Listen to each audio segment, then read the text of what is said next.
Today, we're going to concentrate on Michigan. We're going to concentrate on the two lawsuits that have been filed. They are both very, very big cases. One in state court, one in federal court. And we're going to drill down, not the whole lawsuit, but we're going to drill down into the key witnesses, because the fake media is reporting over and over again, including Fox, that there is no evidence, hard evidence of fraud. There are thousands of pieces of evidence of hard fraud. They just don't publish it. They have an iron curtain. If you show them an affidavit signed by someone that says they observed fraud, they don't put it on. I mean, it's really incredible, but it isn't incredible. It's un-American. And the only way we get around it is by going around them, getting on OAN or Newsmax or local radio or some radio stations that are brave enough to publish this. And I know why they're doing it. I mean, they're doing it, some of it because of ideology and some of it because they're being threatened by sponsors. We've had people threatened with being thrown out of their law firms if they help us. I mean, that's for another day, but this is McCarthyism on steroids. This is making Nixon's enemies list look bad, but not as bad. This is probably the worst time in America for the exercise of your rights of free speech. The worst. This is not terribly different than what's going on in Venezuela. And very interestingly, you're going to see that Venezuela is involved in this voter fraud. But now we're going to go to Michigan. What happened in the state of Michigan? We filed a lawsuit several days ago, two of them, one in state court, one in federal court, one in Detroit and one in Lansing. And together they allege the following, that like Pennsylvania, Detroit was a cesspool of systemic corruption, that the Detroit Democratic machine, which has its own issues of corruption, maybe as bad, maybe not as bad as Philadelphia, its own history of voter fraud, maybe not as legendary as Philadelphia, but still there, that they did essentially the same thing that Philadelphia. They excluded Republicans from being able to observe the mail-in ballots, the ballots that were so disputed, the ballots that were new to this election. We never had that before. We had absentee ballots, but not you could just mail in. And we never had so many mail-in ballots to deal with. Michigan set up a lawful procedure for doing that. Critical to the lawful procedure, of course, was the inspection by both parties. Because what I think you have to understand about a mail-in ballot, unlike a ballot in a machine or even a ballot on paper that's submitted and then it is checked on the voter roll, once that envelope that sends in the ballot is discarded, you can no longer verify it. The verification takes place on the spot. And from time immemorial, when absentee ballots are counted, the city or state worker sits in the middle, has the ballot. On one side is a Republican, the other side a Democrat, liberal, conservative, whatever. They pull out the envelope. They all look at the envelope. They see whether all the identifying data is there. They see if it looks good or suspicious. If it looks good, they take it. They open the envelope. Inside is another envelope sealed to preserve the privacy of your vote, and it's put in the vote pile to be counted. And the envelope is put over there. And basically now you can no longer verify. They've become separated from each other and mixed up within 1 million votes. In this case, there was no Republican. Rarely was there even a Democrat. A couple of times you'll see there were 2 Democrats and no Republican. No Republican got to see that. We've shown in Pennsylvania that we can count now up to 628,000 votes were unlawfully cast that way. And now in Michigan, we're well over 300,000 and we've just begun to count. But I want to drill down now into there's no evidence, they say, of voter fraud. And I want to show you an affidavit in the state case that's been filed that has been incorporated by reference into the federal case. So it's part of both cases. This is exhibit, I believe it's exhibit B, and it's from a city worker. So this person is well, let me just read it. My name is Jesse Jacob. I'm an adult citizen and resident of the state of Michigan. I've been employed for the city of Detroit for decades. I want you to note at the end that it's sworn to. This is not just a letter. This is an affidavit, and if this person is lying, they go to jail for at least 5 years. Okay? Federal and state, because we submitted it in a federal lawsuit now. And she has no fear of that happening to her. Regular citizen, longtime employee of the city of Detroit. City of Detroit. I don't know if she's a Republican or a Democrat. I guess I'm going to assume she's a Democrat. Probably shouldn't, because it's Detroit. And what are they? 8 out of 10 are Democrats. She was assigned to work in the elections department for the 2020 election, and she received training from the city of Detroit and the state of Michigan regarding the election process. She worked at the headquarters for most of September, and then she started working at a satellite location for most of October. She processed absentee ballot packages to be sent to voters while I worked at the election headquarters in September 2020, along with 70 or 80 other workers. I was instructed by my supervisor, quote, to adjust the mailing date of these absentee ballot packages to be dated earlier than they were actually sent. First crime. Ordered to do it by her supervisor, a city worker. First fraud. First crime. The supervisor was making announcements for all workers to engage in this practice. So it wasn't individual, it was pervasive. At the satellite location, I processed voter registrations and issued absentee ballots for people to vote in person at the location. I directly observed on a daily basis City of Detroit election workers and employees coaching and trying to coach voters to vote for Joe Biden and the Democrat Party. Completely illegal.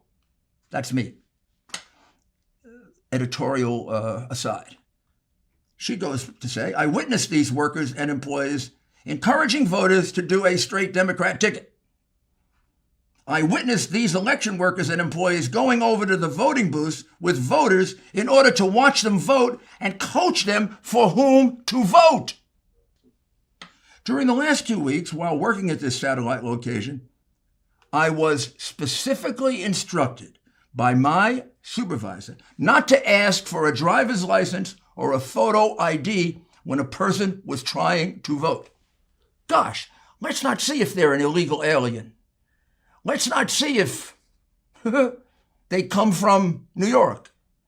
Let's not see if they were sent over from Chicago, where they surely were going to win. So why waste time in Chicago? Come and vote in Detroit like they do from Camden to Philadelphia in almost every election. Where Democrat machines control a place, they cheat.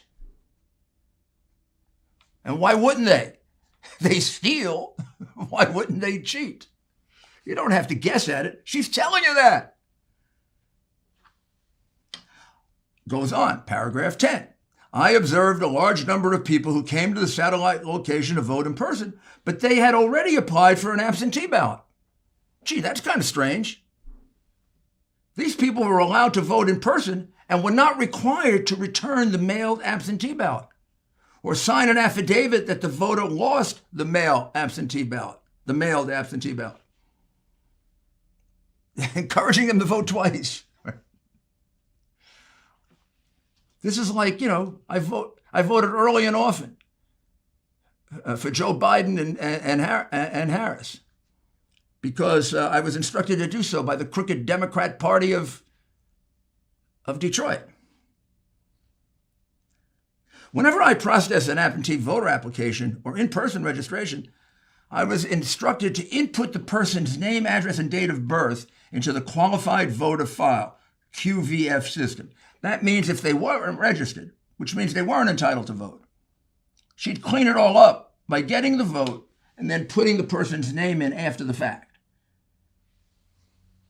That's also fraud.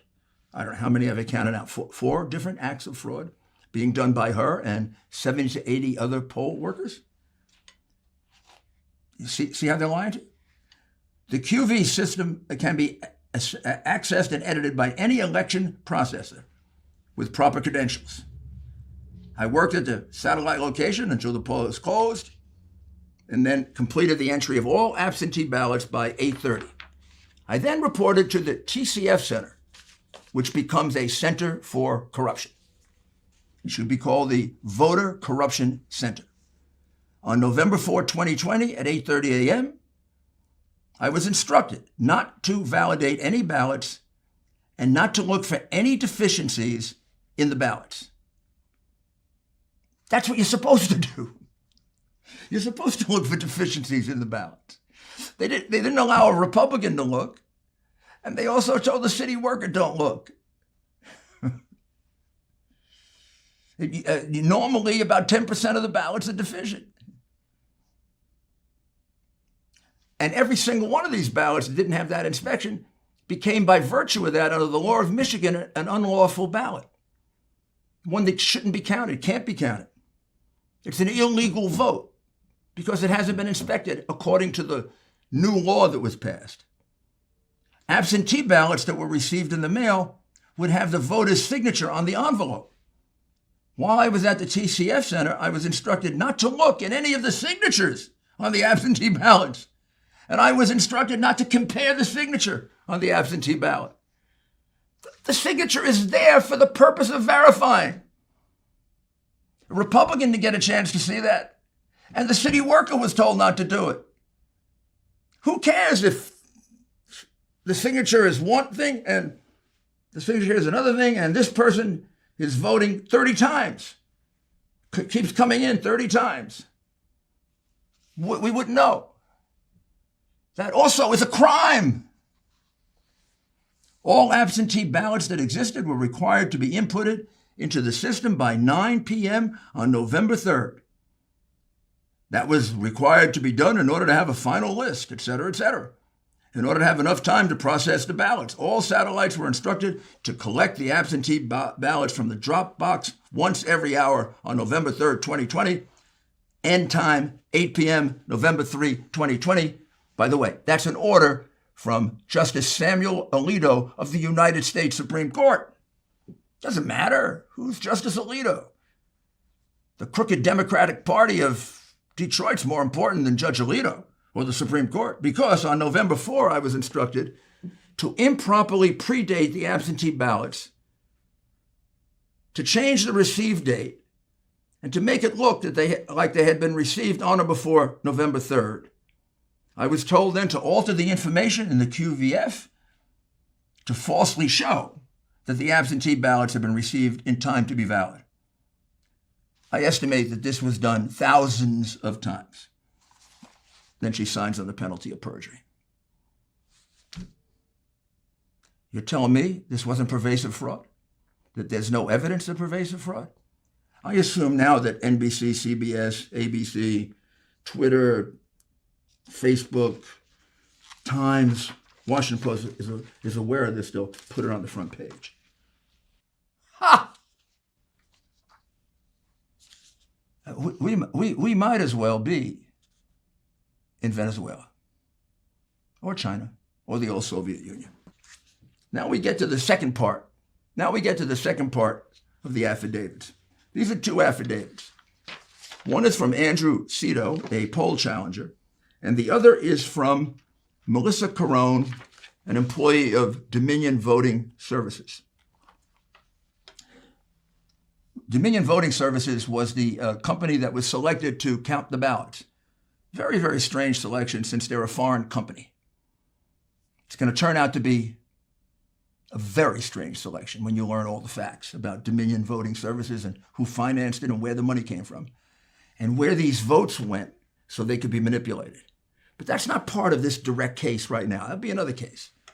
Let me tell you what these two together say. First, Melissa Carone, not an employee of anybody, not a political person, worked for Dominion Voting Services. She says, I witnessed countless workers rescanning the batches without discarding them first, which resulted in ballots being counted 4 or 5 times. This is in the TCF Center in Detroit, where basically 8 out of every 10 votes was for Biden. Except it wasn't 8 out of every 10. It was 8 out of 10 falsely magnified by 4 or 5 times. Over 400 ballots were scanned, had gotten blocked, which means one batch was counted over 8 times. This happened countless times while I was at the center. I confronted my manager, Nick Okonomakis, saying how big of a problem this was. Nick told me he didn't want to hear that we have a big problem. He told me we are here to assist with IT work, not to run their election. I guess they're there also not to be citizens of the United States and report crimes. I overheard numerous workers talking during shift change in which over 20 machines had 2 Democrats judging the ballots, resulting in an unfair process. Then we have the most interesting thing of all, that Mr. Cito and Ms. Carone both would observe at the same time. So let's go to Ms. Carone's version first. Sometime around 4 a.m, there was 2 vans that pulled into the garage of the counting room. This is after most people had left and most Republicans had left because they thought it was over. The counting was over. And Trump was still ahead by about 130,000 votes, which they were extremely nervous about, say these witnesses. The 2 vans pulled up into the garage of the counting room. These vans appeared to be bringing food, but no food ever emerged from the vans. Instead, something like over 100,000 ballots came out of nowhere, not in the usual containers, in cardboard boxes, in bags, some of them falling out, and they're all thrown on a table.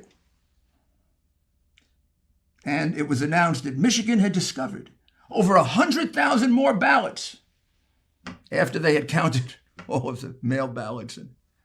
But 100,000 more were just discovered in the middle of the night.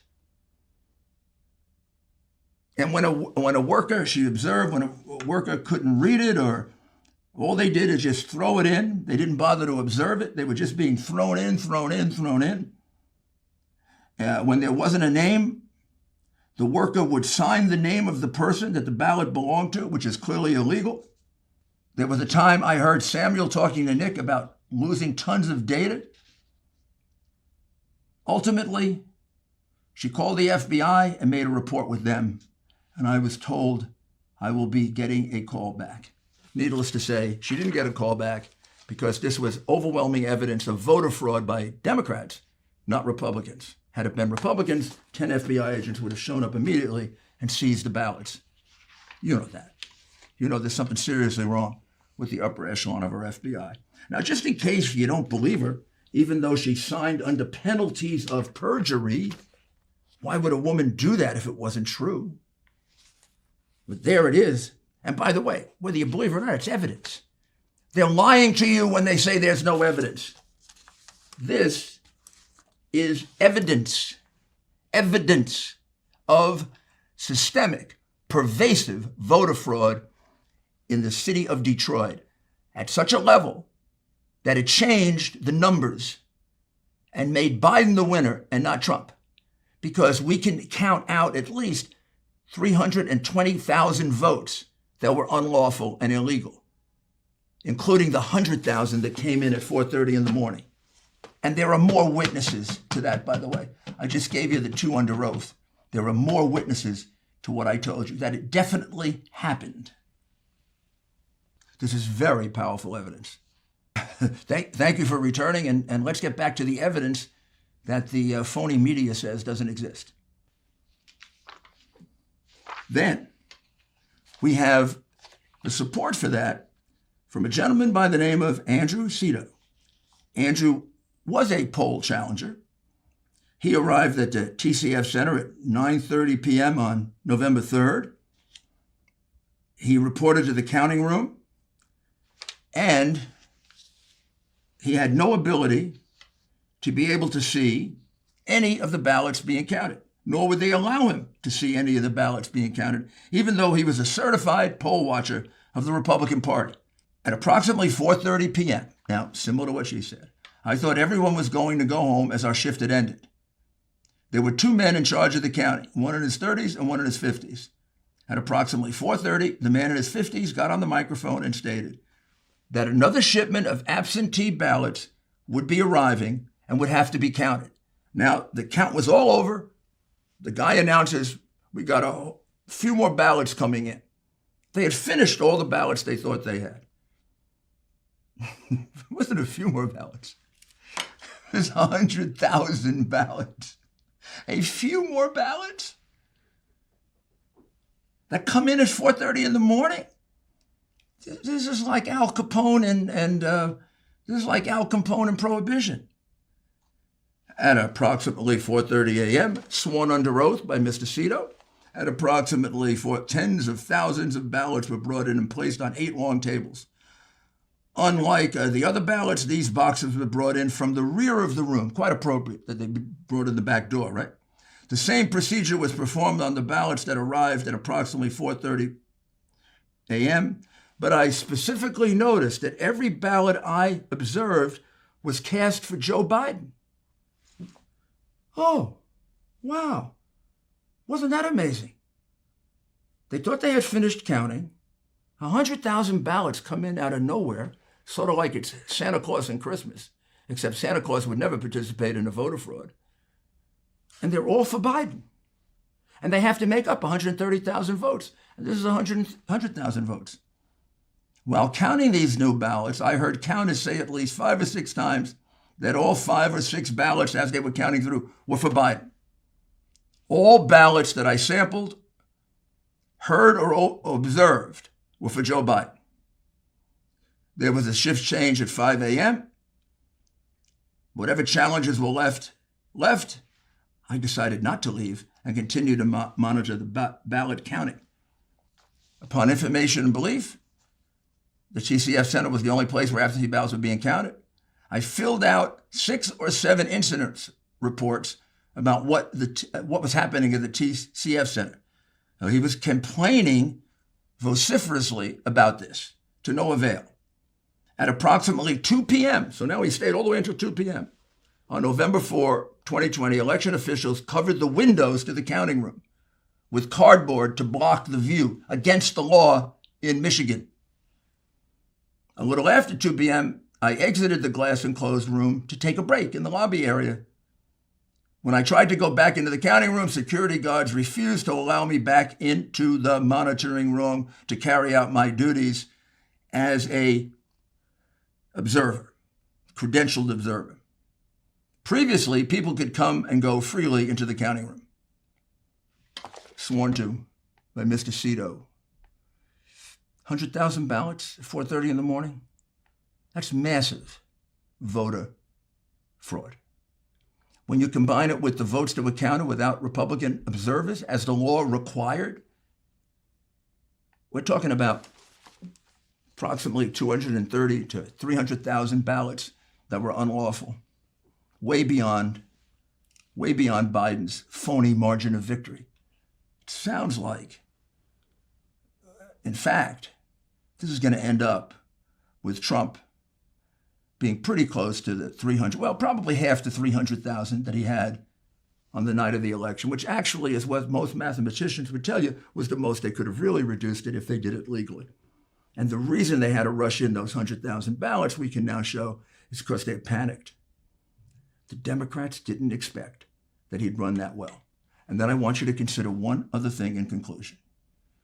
How is it that in 10 different Democrat-controlled cities, with crooked Democrat machines, with a long list of people that have gone to jail over the years, how is it that every single leader there woke up on the morning of November 3rd and said, we have this new mail process, and we're going to shut out the Republicans from observing. Even though whenever we do absentee ballots, we have to allow the Republicans to observe. And even though the law says we have to allow the Republicans to observe, we're going to take the risk of violating the law because we control these cities so much. But it was like an This was like the individual idea of the leader in Philadelphia, and the one in Pittsburgh, and the one in Detroit, and the one in Milwaukee, and the one in Minnesota, and the one all the way out in Phoenix, Arizona, and Las Vegas, Nevada, and Atlanta, Georgia. They just came up with this on their own. We're going to shut out the Republicans? Or do you think this was a concerted plan executed by the Democratic National Committee and the crooked Biden campaign? Look, let's get real. Joe Biden plagiarized and cheated his way through law school. Joe Biden plagiarized and tried to cheat his way through his first presidential election. The Biden family and Joe have made millions, 30 to 40 million alone from China. And we have a text in which Hunter Biden says half of that goes to Joe. The man, sold himself so many times. Why wouldn't he cheat? The evidence is overwhelming, ladies and gentlemen. He stole an election. Now we have 2 states. Those votes have to go to Trump. We're going to move on now to Nevada. You don't think it's worse in Nevada? I already know it's worse in Nevada. Phoenix, Atlanta. We're not going to stop. We've been threatened. We've been told we can never get jobs. We've been told we can't be allowed in polite society. We've been told all kinds of things. I'm very proud of what we're doing. We're saving the integrity of the American electoral process, which has been trashed by a crooked leadership of the Democratic Party. And I want to say to Democrats, even those who voted for Biden, this isn't your fault. This isn't your fault. This is the leadership of your party. It got corrupted by Clinton, and it never got uncorrupted. And now they've become major world-class crooks. Stealing an election is nothing for these people. Nothing. They certainly stole the election in Detroit. They certainly stole the election in Pennsylvania. There were over 100 witnesses to that. And you're going to see the same thing is true in 5 other places. And then we're going to take a look at Dominion, and we'll show you how technologically they stole the election.